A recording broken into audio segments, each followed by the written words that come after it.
Bonjour tout le monde, ou plutôt bonsoir tout le monde, il est plus de 6 heures, 6h21 pour être précis.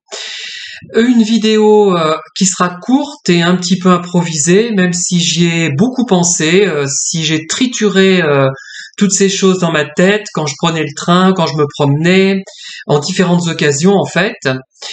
C'est la très grande solitude morale des homos, et de moi en particulier, et ce n'est pas lié au fait d'avoir un petit ami, au fait d'avoir des amis, des copains, des relations, etc.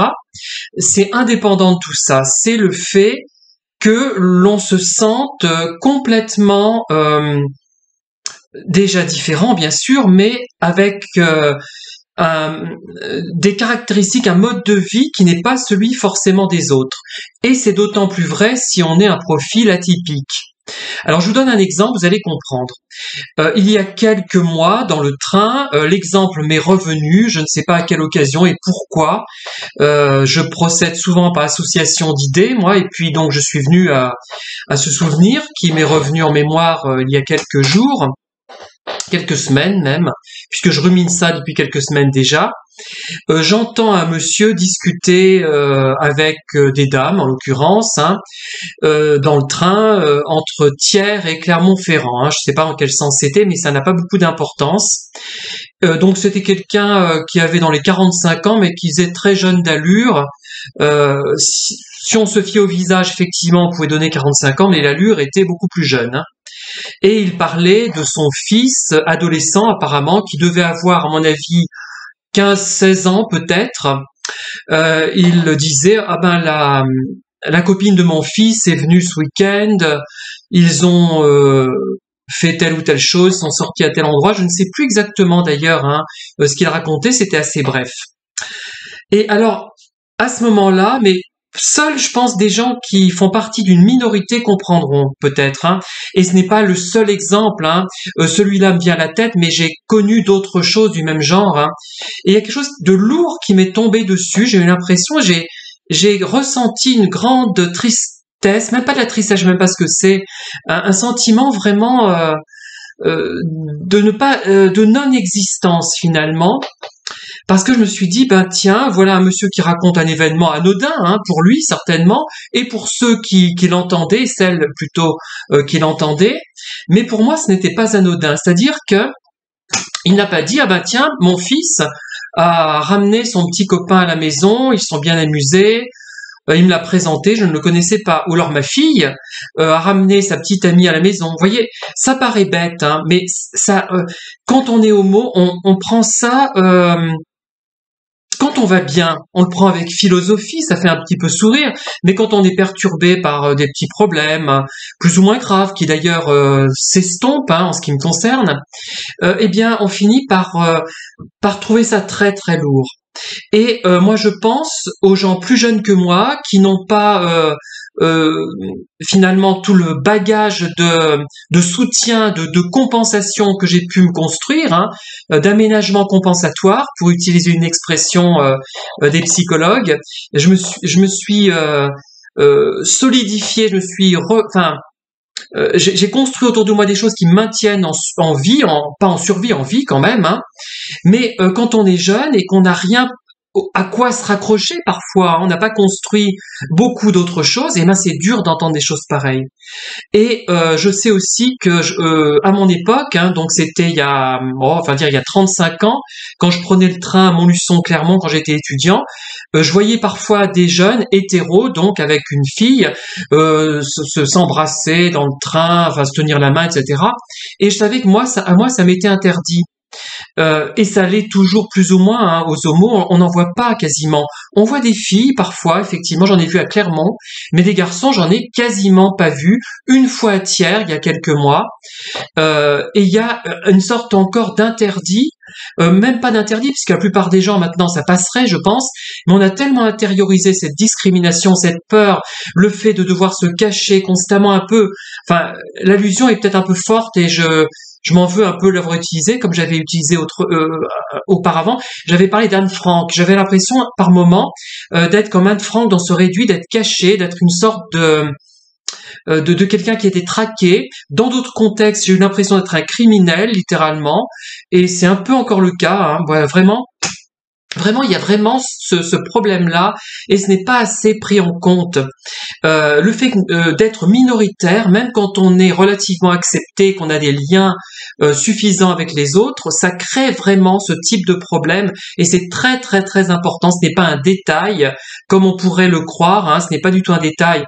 C'est important d'avoir des modèles, de se reconnaître, des modèles de proximité peut-être dans sa ville. Bon, à Thiers, il y a des élus homos et ça peut être utile, même si on n'est pas de la même tendance politique, hein.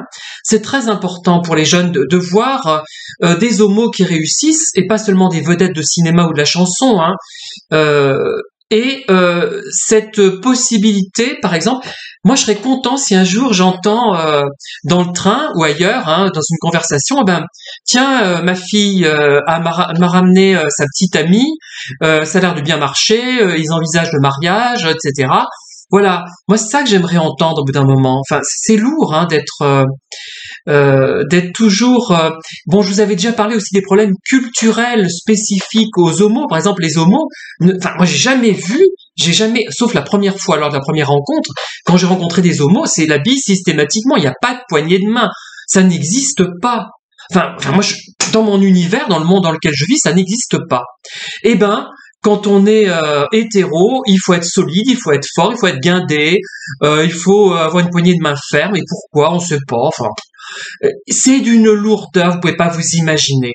Mais ce que je raconte, l'anecdote que je vous ai racontée du train, c'est encore plus lourd pour moi. Moi, il y a des jours où on aura envie de se fondre en larmes subitement, dire mais qu'est-ce qu'il a, ou celui-là ou celle-là, mais on n'en peut plus. C'est très difficile hein, d'être en minorité.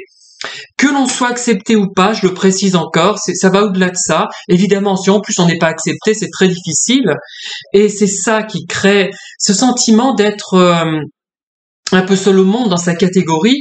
Quand on est en plus atypique, quand on n'est pas prêt à accepter les normes hétérosexuelles telles qu'elles nous sont présentées, telles qu'elles nous sont infligées, imposées, infligées, hein, et c'est encore plus difficile, hein, je peux vous l'assurer, et je pourrais multiplier les exemples.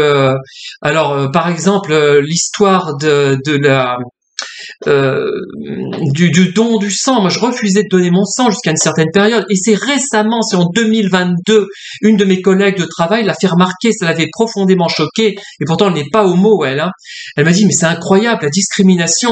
Jusqu'en 2022 encore, et là c'est parti, les homos étaient considérés comme des obsédés sexuels, puisque ils devaient répondre à un questionnaire littéralement de police, intrusif, irrespectueux, pour donner leur sang, parce qu'ils sont censés coucher à droite à gauche, ce qui est absolument faux. Ça a peut-être été vrai à un moment, puisque les homos n'avaient pas le choix, ils ne pouvaient pas se mettre en couple, ils ne pouvaient pas construire quelque chose, donc tout se focalisait sur des relations passagères. Mais maintenant, je pense que c'est terminé.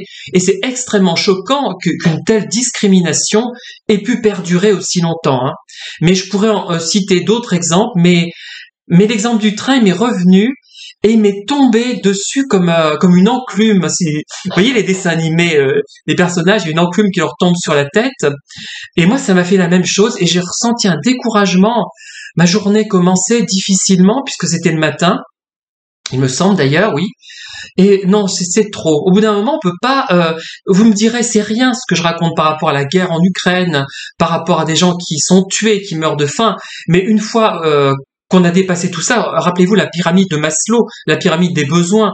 Une fois qu'on est dans un pays, au moins pour l'instant, où les gens ont les mêmes droits, ont le droit de faire, de se comporter comme ils veulent, enfin. Pas, sans aller trop loin évidemment dans la rue, sous prétexte qu'ils sont hétérosexuels et que les homos n'ont pas le droit de le faire, ou alors on a des conséquences en termes d'homophobie, on peut être agressé, on peut être déjà le fait que moi je vive ouvertement les choses et que j'en parle dans des vidéos, c'est déjà pour certains très osé, puisque beaucoup se cachent encore aujourd'hui, hein, faut le savoir. Donc c'est important, je voulais faire cette vidéo, j'en ferai d'autres peut-être sur le même thème, et j'ai l'impression que je voudrais vraiment toucher un public qui prenne conscience des vraies problématiques des minorités. Voilà, en tout cas, merci de m'avoir écouté, je vous dis à très bientôt pour de nouvelles vidéos.